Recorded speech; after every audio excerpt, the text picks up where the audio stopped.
Welcome to This Explainer. You know, right now, if you look at the S&P 500, it's absolutely writing historic highs. But on the ground, everyday consumers are struggling just to buy basic electronics or even get a simple home insurance claim approved. It's a massive disconnect. So today, we're going to dive right into the data to unpack these deep contradictions of our June 2026 economy. Let's get into it.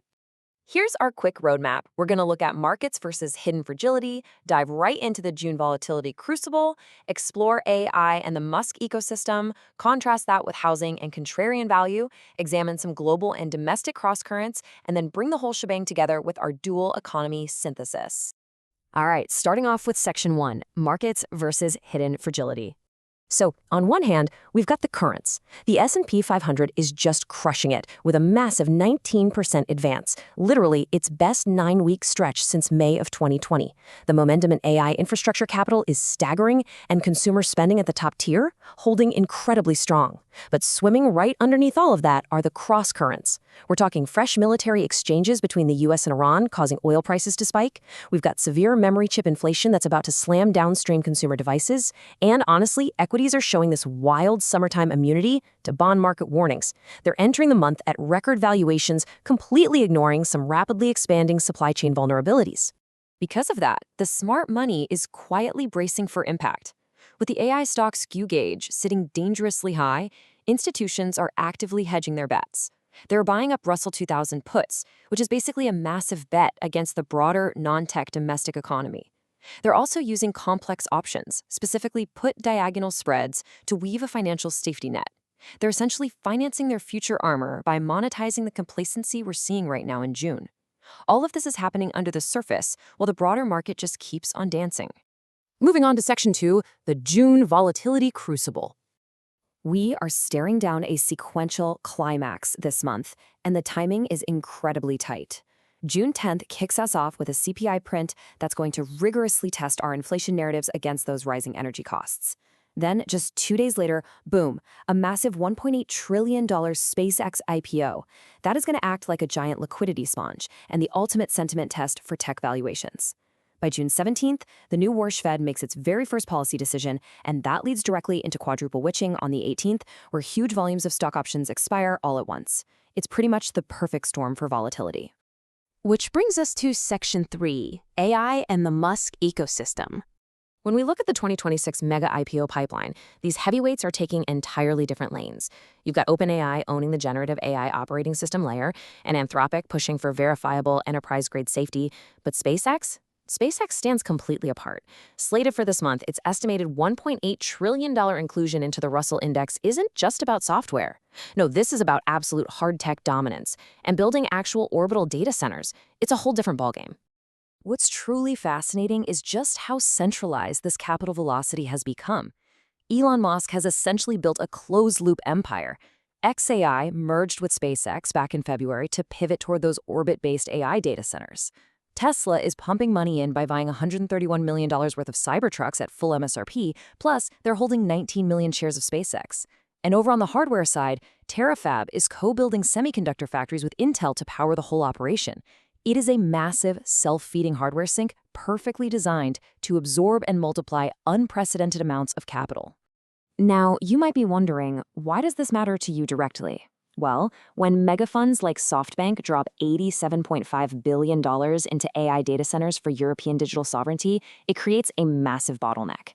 Giants like NVIDIA and Micron suddenly see their order books completely filled through 2026. Because the device makers are starved for chips, that cost trickles right down to the consumer.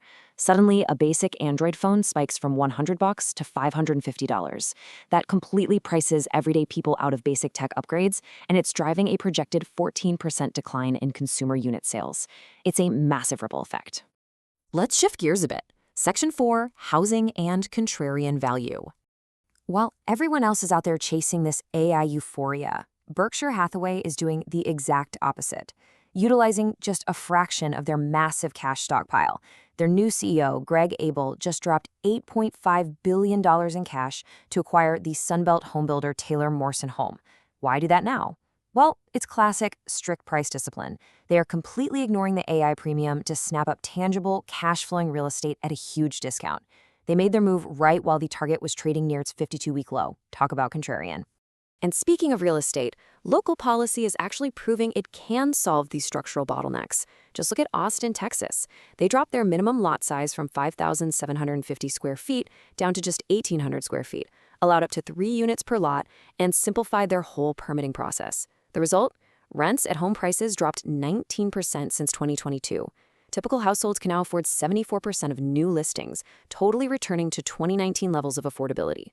Compare that to the gridlocked national average, where places like Nassau and Long Island are actually up 7.6%, continually pricing middle-class buyers right out of the market. It really shows that local policy absolutely matters. Okay, moving to Section 5, Global and Domestic Crosscurrents.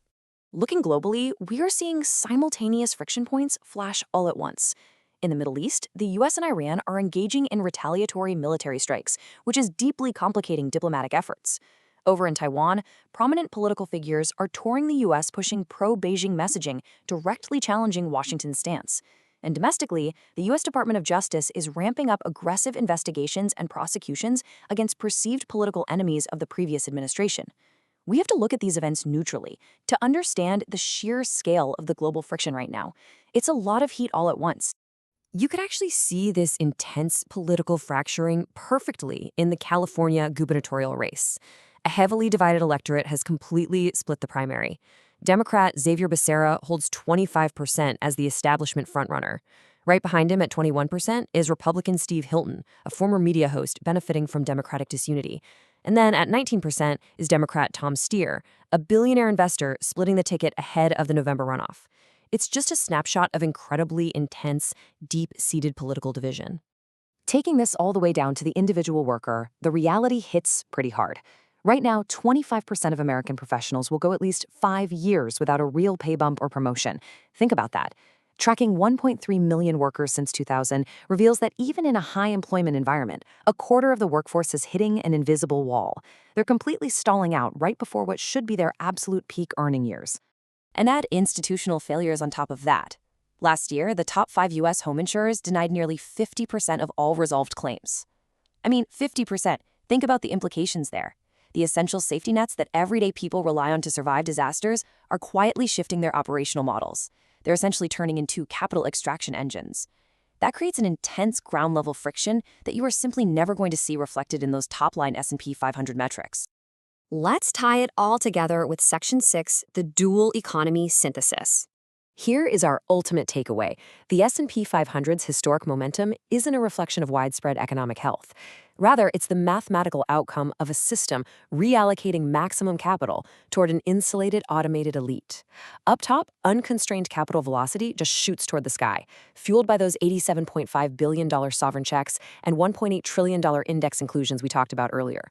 But at the bottom, everyday consumers are hitting a brick wall of structural bottlenecks, massive price spikes in basic electronics, frozen career mobility, and safety nets that are completely fracturing. So as we look ahead to the rest of 2026, it leaves us with a really hard question to ponder. Is this historic market momentum actually a sign of broad economic health, or simply the mathematical outcome of a deeply segregated dual economy? It's a critical lens that you should absolutely use for every headline you read going forward. Thank you so much for joining me for this explainer, and I will see you next time.